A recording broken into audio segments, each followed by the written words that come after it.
오늘 함께 나눌 하나님 말씀은 전도서 7장 13절 14절 두 구절 보도록 하겠습니다. 하나님께서 행하시는 일을 보라. 하나님께서 굽게 하신 것을 누가 능히 곧게 하겠느냐. 형통한 날에는 기뻐하고 곤고한 날에는 되돌아 보아라. 이 두 가지를 하나님이 병행하게 하사 사람이 그의 장래일을 능히 헤아려 알지 못하게 하셨느니라. 아멘. 하나님, 오늘 우리에게 새날을 허락해 주시고 또 건강한 몸으로 이곳에 나와서 우리 하나님을 예배할 수 있도록 해주시니 참 감사합니다. 우리가 드리는 이 예배가 하나님 기뻐하시는 산제사가 되게 하시고 또 예배드리는 우리 성도님들 마음속에는 큰 기쁨이 있을 수 있도록 도와주시옵소서.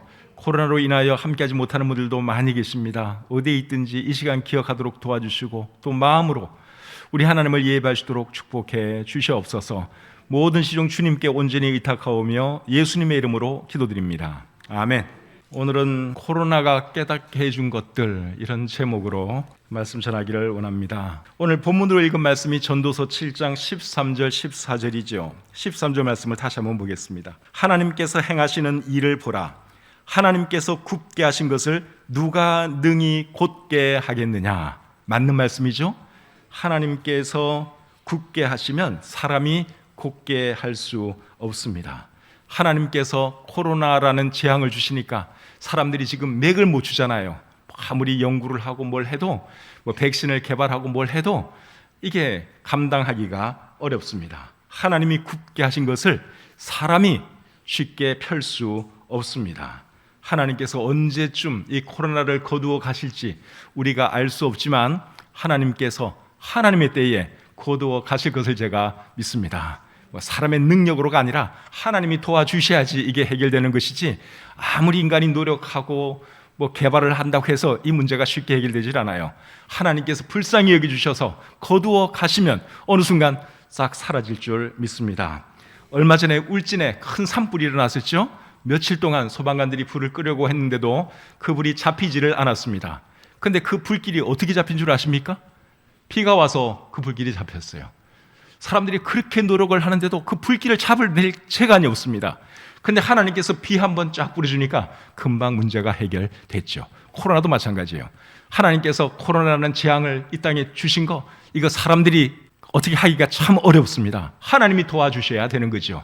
하나님의 때에 하나님께서 거두어 가실 것을 믿습니다. 14절 상반절 보겠습니다.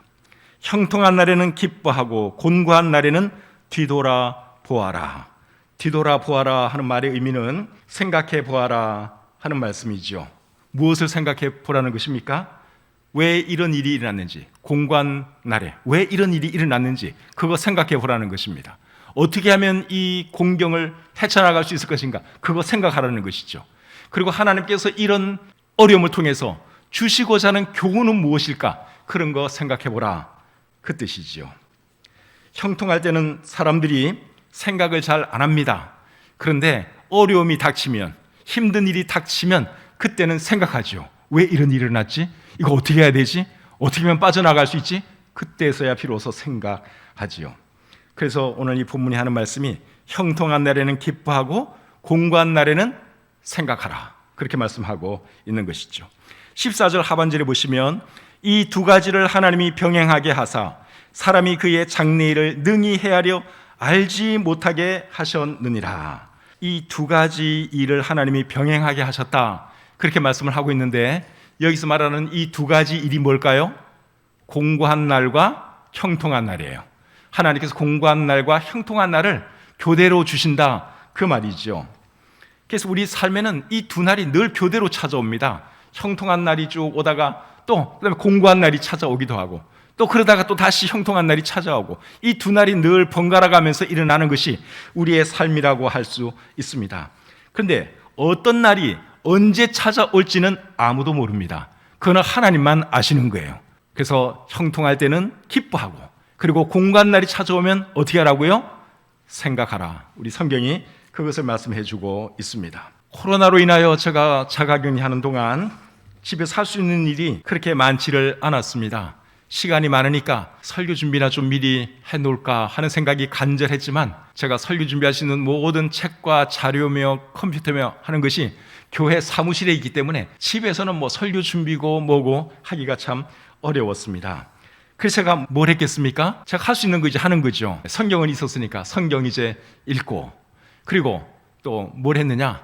제가 좋아하고 여러분들이 좋아하는 유튜브 감상 참 많이 했습니다. 별 거 다 들었어요. 그동안 못 들었던 거, 어떤 스님이 말하는 것도 한번 들어보고, 영화도 이렇게 좀 보고, 드라마도 조금 보고, 뭐 유익한 강연도 조금 듣고, 하여간 이것저것 많이 들어봤습니다. 그리고 제가 또 뭘 했는가 하면 생각을 했습니다.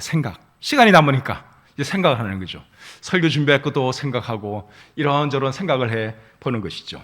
지금 하고 있는 이 설교도 그때 생각한 겁니다. 그러니까 생각하는 거예요. 생각하다 보면 이번 주일은 그렇지 뭘 하면 좋을까? 로마서 강의 설교하기는 내가 좀 준비가 안 될 것 같고 뭘 하면 좋을까? 이런저런 생각하다가 그렇지 코로나를 통해서 내가 깨달은 거 그거 좀 나누면 되겠다 하는 생각이 들어서 오늘 지금 이 설교를 제가 하고 있는 것입니다. 근데 오늘 제가 여러분들에게 말씀드리려고 하는 것은 사실 뭐 대단한 건 아닙니다. 여러분들이 이미 다 알고 있는 내용입니다. 전도서 1장 9절과 10절에 보시면 이런 말씀이 있죠. 이미 있던 것이 후에 다시 있겠고 이미 한 일을 후에 다시 할지라. 해 아래에는 새 것이 없나니 무엇을 가리켜 이르기를 보라 이것이 새 것이라 할 것이 있으랴. 우리가 있기 오래전 세대들에도 이미 있었느니라. 해 아래 새 것이 있다고 했습니까? 없다고 했습니까? 해 아래 새 것이 없습니다. 그래서 오늘 제가 말씀드리려고 하는 것도 사실은 여러분들이 다 알고 있는 거예요. 그전부터 다 들은 것들입니다. 새 아래는 해 것이 없습니다. 코로나를 경험하면서 제가 몇 가지 느낀 점이 있습니다. 그 느낀 점을 오늘 좀 여러분들과 함께 나누기를 원하는데, 첫 번째는 건강이 중요하다 하는 거 제가 느꼈습니다. 여러분 다 알고 있는 거죠? 건강 중요한 거 그거 모르는 사람이 어디에 있겠습니까? 그런데 머리로만 알고 실제로 건강의 중요성을 알지 못하는 사람들도 굉장히 많습니다. 건강에 대해서 전혀 신경 안 쓰고 살아가는 사람들, 머리로는 건강이 중요한 거 아는지 모르지만 실제로는 건강의 중요성을 모르는 사람이에요. 건강의 중요성을 안다면 건강에 대해서 신경 안 쓸 수가 없죠. 근데 전혀 건강에 대해서 신경 안 쓰고 살아가는 사람들 굉장히 많아요. 머리로는 건강의 중요성을 알면서도 실제로는 모르는 사람이라고 할 수 있습니다. 그러다가 건강을 잃으면 어떻게 되죠? 건강이 참 중요한 거였구나. 이제는 것을 그제서야 느끼게 되죠. 지금 이 시간에도 수많은 사람들이 병상에 누워 있습니다. 병원에 입원한 상태로 지금 지내고 있습니다. 그분들에게 여러분이 찾아가서 한 분 한 분에게 당신에게 있어서 무엇이 제일 중요하십니까? 라고 물으면 그분들이 뭐라고 대답하는 줄 아십니까? 건강이 제일 중요합니다. 99%의 사람들은 그렇게 대답을 합니다. 병원에 있는 사람들은 다 그렇게 대답을 합니다. 그분들도 건강을 잃기 전에는 돈이 중요했습니다. 건강을 잃기 전에는 권세가 중요했고 명예가 중요했습니다. 놀고 먹고 즐기는 쾌락이 중요했습니다.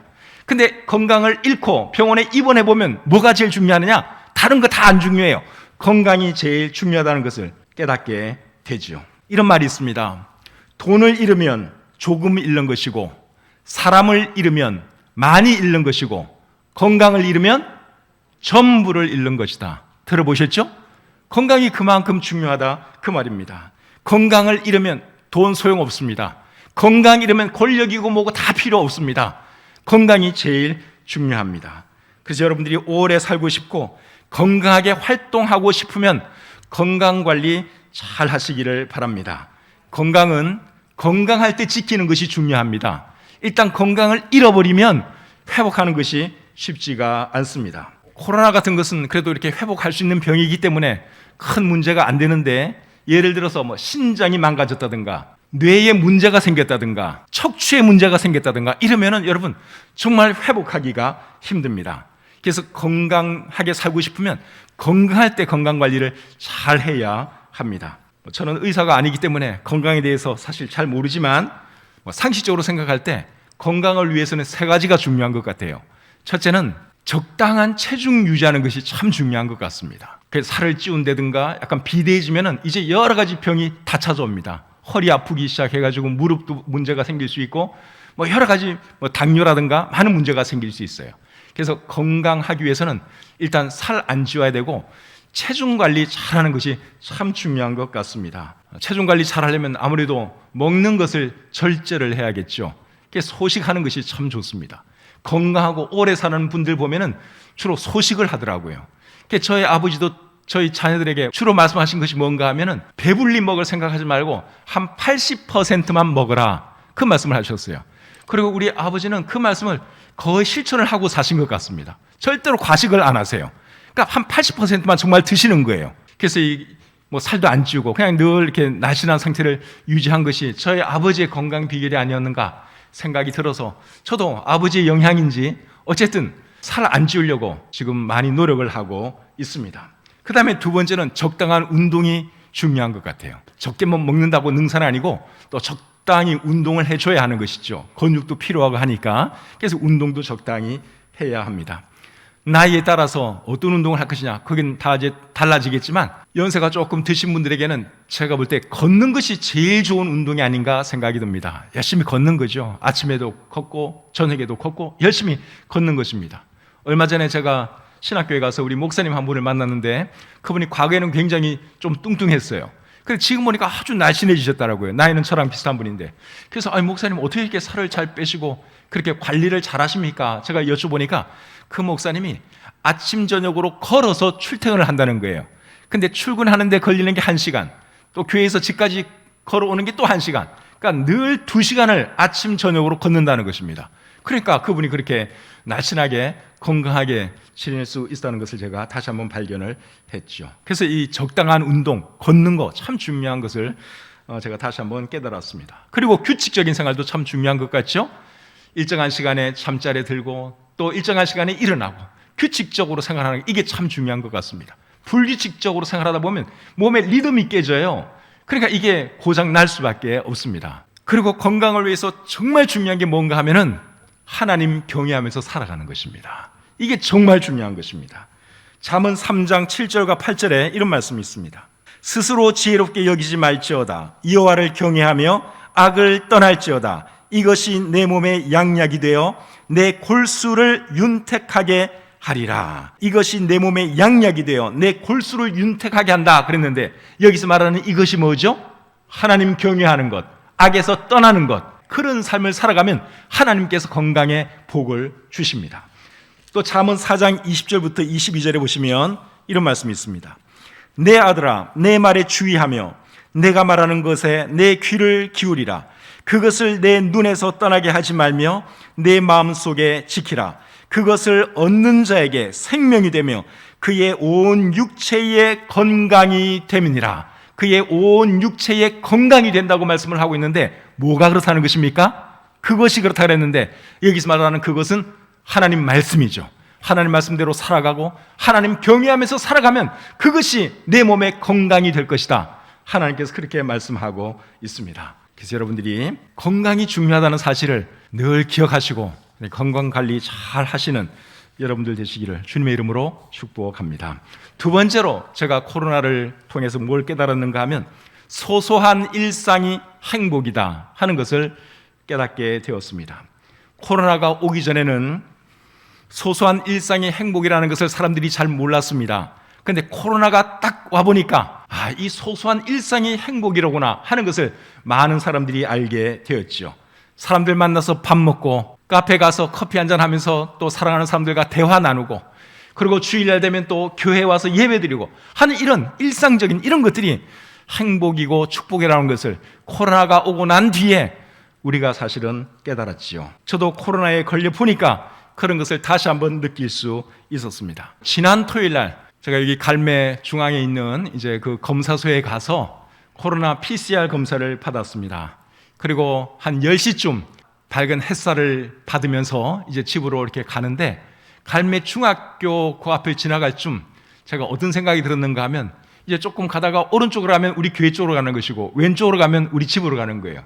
근데 우리 교회 쪽을 제가 이렇게 바라보면서 야, 우리 직원들 지금 나와서 열심히 일하고 있겠구나 하는 이런 생각이 들었고 나도 코로나만 아니면 지금 이 시간 교회에서 설교 준비하고 있을 텐데 하는 그런 생각이 들었습니다. 그러면서 그렇게 하지 못하는 것이 굉장히 안타깝게 생각이 들더라고요.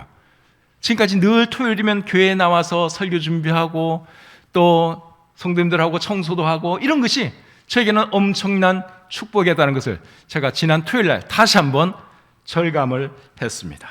그래서 여러분 행복이라고 하는 것이 뭐 대단히 거창한 것이 아니라는 거죠. 가고 싶은 곳에 마음대로 갈 수 있고 하고 싶은 거 하면서 이렇게 소소한 일상생활이 이게 축복이다 하는 것을 여러분 절대로 잊지 마시기를 바랍니다. 그런데 사람들이 그걸 잘 몰라요. 그냥 늘 하던 것에 대해서는 감사한 것이 없습니다. 그냥 당연한 것으로 생각하는데 절대로 그렇지가 않지요. 여러분, 네잎클로버는 행운을 상징한다 그러죠? 네잎클로버는 행운을 상징합니다. 근데 세잎클로버는 뭘 상징하는가 하면 행복을 상징합니다. 세잎클로버의 꽃말은 행복입니다. 근데 사람들이 자기 발밑에 널려있는 세잎클로버에는 관심이 없고 오직 네잎클로버 찾기에 그냥 정신 나가 있죠. 네잎클로버 없나? 어디 없나? 잘 보이지도 않는 네잎클로버 찾으려고 얼마나 그렇게 노력을 합니까? 근데 여러분, 네잎클로버 행운도 중요하지만 행운도 좋은 것이지만 사실은 행복이 더 중요한 거 아니겠습니까? 이렇게 내 발밑에 널려있는 게 그게 다 세잎클로버 행복이에요. 행복. 근데 그 행복에는 관심이 없어요.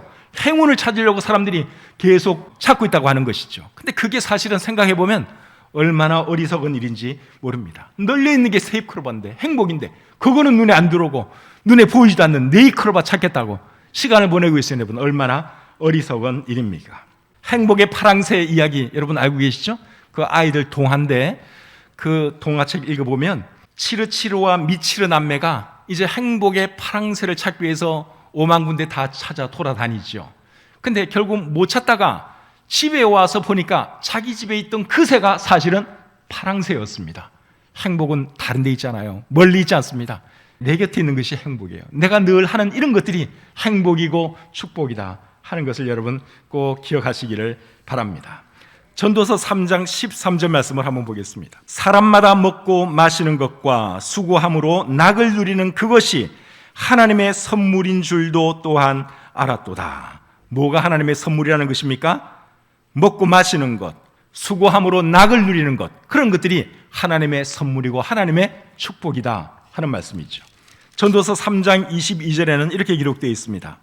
그러므로 나는 사람이 자기 일에 즐거워하는 것보다 더 나은 것이 없음을 보았나니 이는 그것이 그의 몫이기 때문이라. 자기 일에 즐거워하는 것, 그것보다 더 나은 것이 없다는 것입니다.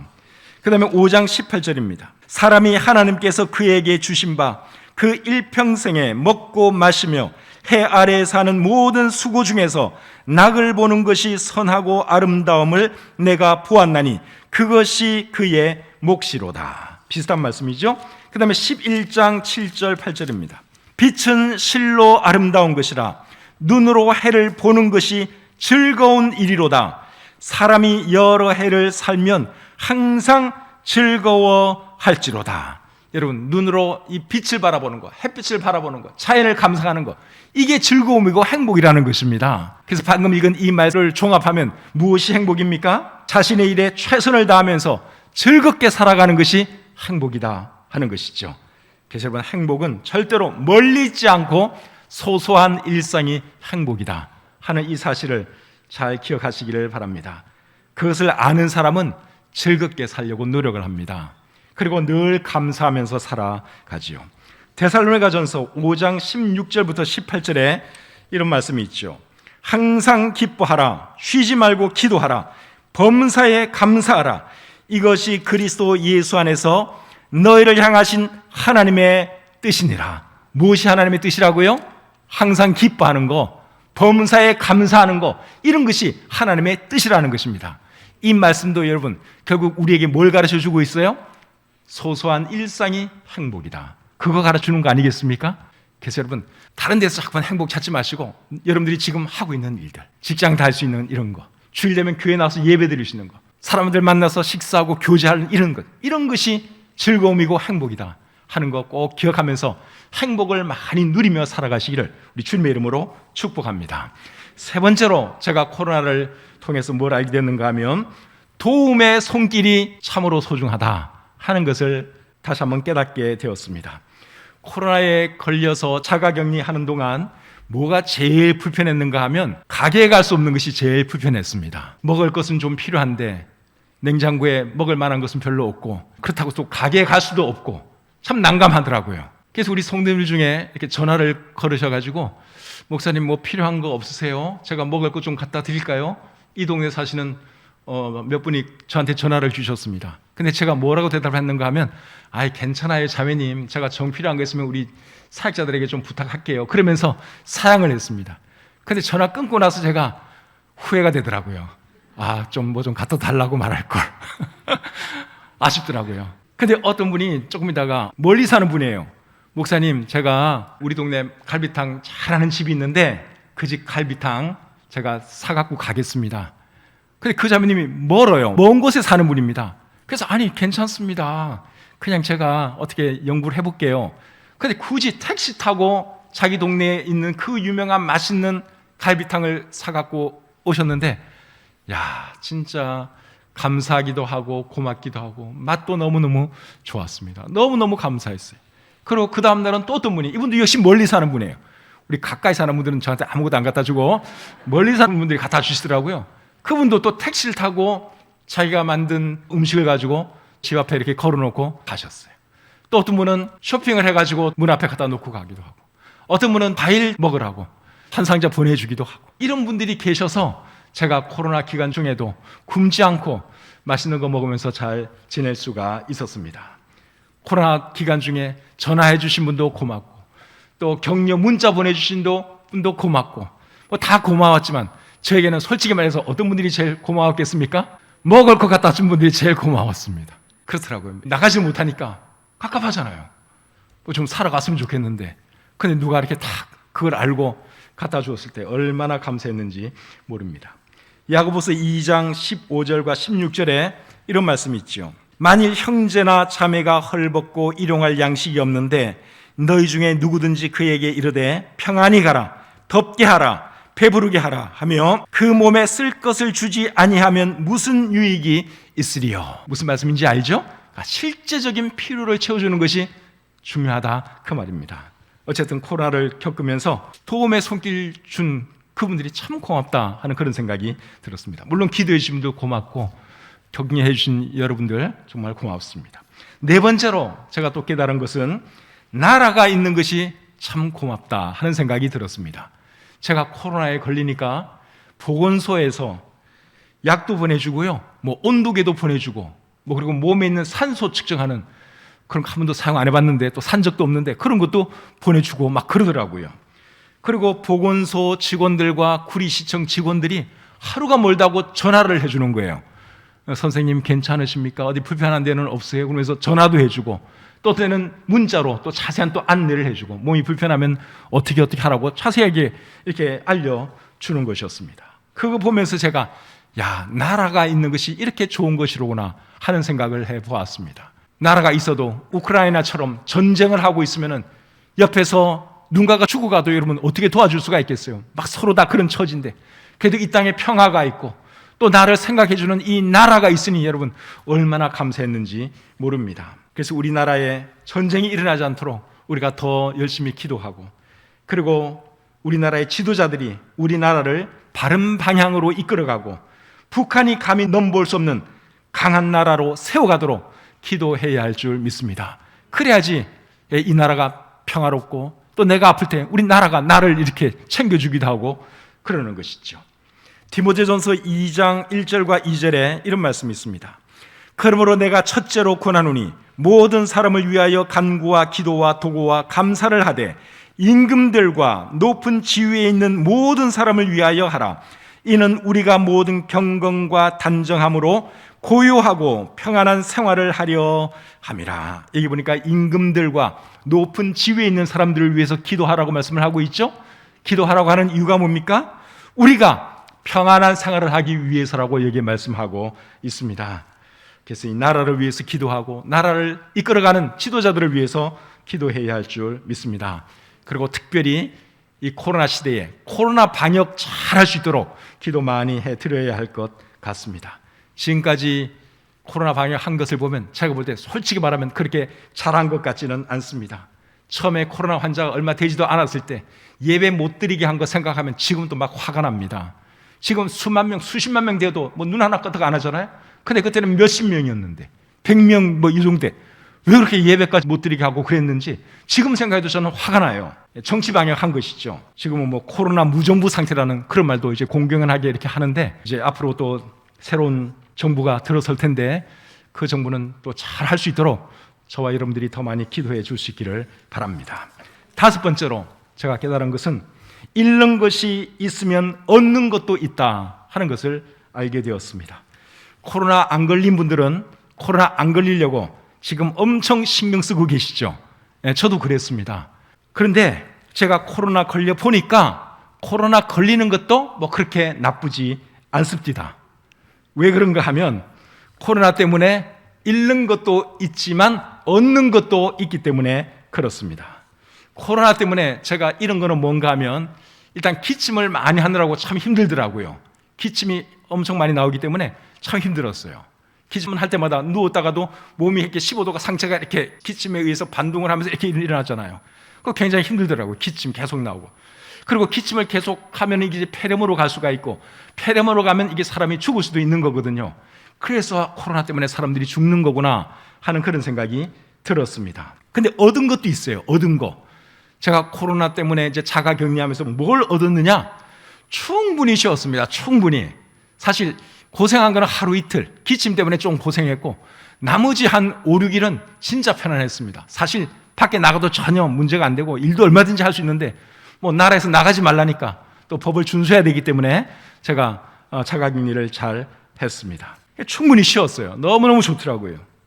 코로나가 오기 전에는 제가 보통 1년에 한 번 정도는 뭐 미국에도 가고 또 선교제도 다니면서 정신적인 쉼을 좀 누렸죠.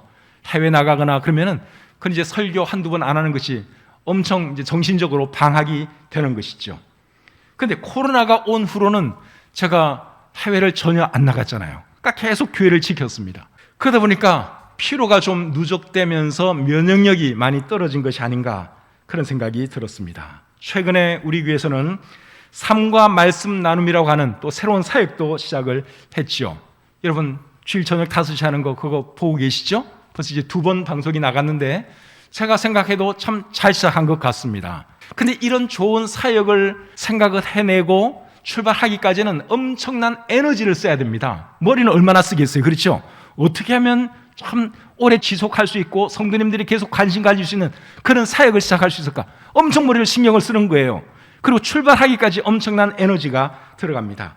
그렇게 하는 동안 제가 몸이 많이 좀 축난 것 같아요. 면역력도 많이 떨어지고, 그래서 코로나에 걸린 것이 아닌가 하는 생각이 들었습니다. 조찬일 목사님이 지금 코로나 때문에 아직까지 집에 있습니다. 우리 조찬일 목사님은 좀 심하게 온 케이스입니다. 근데 조찬일 목사님도 보면은 엄청 일을 열심히 하는 분이거든요.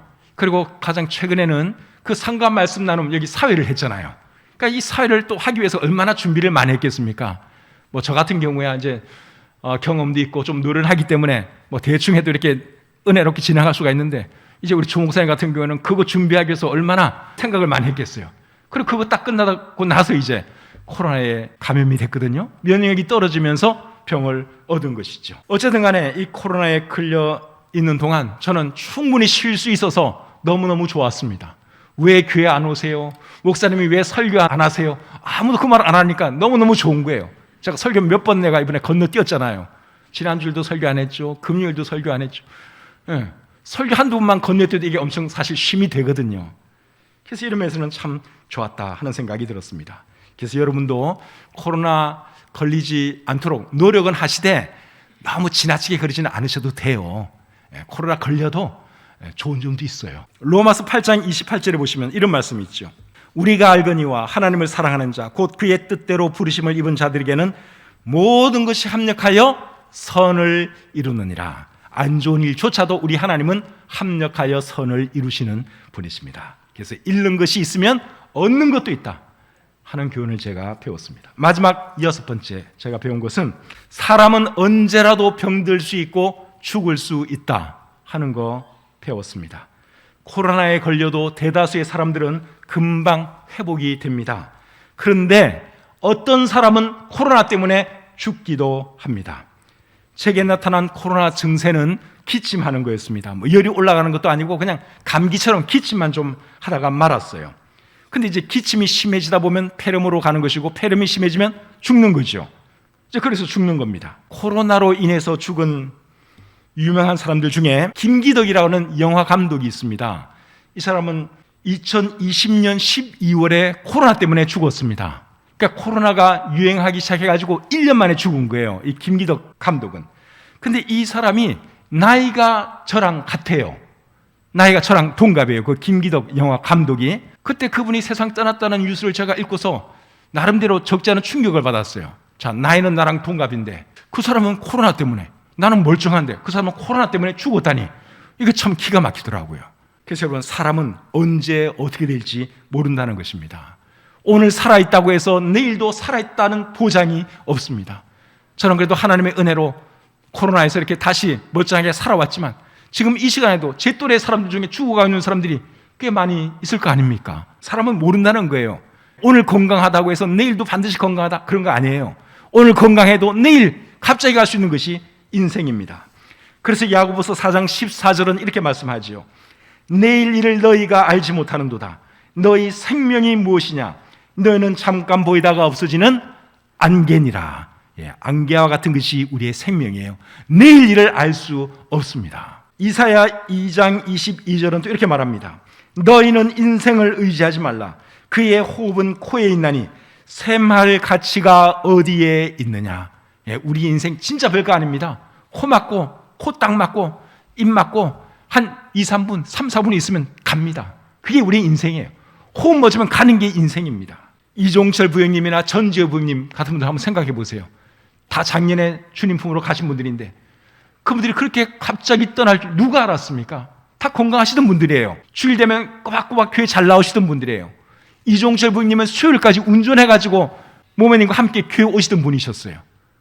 전지현 부형님도 주일날이면 먼 곳에서 차 몰고 오시던 분이셨어요. 멀쩡하던 분들이에요. 그런데 어느 날 갑자기 다 이렇게 쓰러져서 가시는 거 보세요. 이게 인생이라는 겁니다. 또 지금 이 시간에도 우리 오판석 부형님, 그리고 젊은 우리 유한남 자매님, 이런 분들 지금 병원에 계시잖아요. 이런 거 생각하면 사람의 사는 것이 정말 아무것도 아니다 하는 것이죠. 코로나를 통해서 제가 나름대로 느낀 것 몇 가지 여러분들과 함께 나누었습니다. 여러분들 이미 다 알고 있는 내용들이죠. 제가 이미 얘기했잖아요. 해 아래 새 것이 없다고. 진리라고 하는 것이 원래 이렇게 평범한 겁니다. 그런데 이 평범한 것들을 우리가 잘 모르고 살아갈 때가 굉장히 많죠. 오늘 제가 두서없이 몇 가지 나눴는데 오늘 들은 말씀이 여러분들에게 조금이라도 도움이 되셨으면 좋겠고, 이 들은 말씀 마음에 잘 새겨서 하루하루 즐겁게 살아가시고 의미 있게 살아가시고 행복하게 살아가시는 여러분들이 되시기를 우리 주님의 이름으로 축복합니다. 하나님 아버지, 부족한 종이 하나님의 말씀을 전했습니다. 코로나를 통해서 평상시에 알고는 있었지만 크게 느끼지 못했던 것들 또 새롭게 느끼게 하시고 우리 성도님들과 함께 나누게 해주셔서 감사합니다. 하나님, 하루하루 살아가는 것이 이게 참 즐거운 일이고 행복한 일인 것을 우리가 잊지 않도록 도와주시고, 하나님께서 우리에게 건강을 허락해 주신 동안, 또 우리에게 생명을 허락해 주신 동안 늘 하나님께 감사하면서 또 주변에 있는 모든 것들로 인하여 감사하면서 즐겁게 살아가는 우리의 모든 성도님들 되게 해 주시옵소서. 이 시간에도 코로나로 인하여 그리고 여러 가지 병으로 인하여 누워 계시는 분들, 또 집에서 자가격리하고 계시는 분들이 계십니다. 하나님께서 은혜 베풀어 주셔서 하루속히 건강을 회복하고 또 이곳에 나와서 함께 기쁨으로 주님을 예배하게 해 주시옵소서. 주신 말씀을 감사드리며 예수님의 이름으로 기도드립니다. 아멘.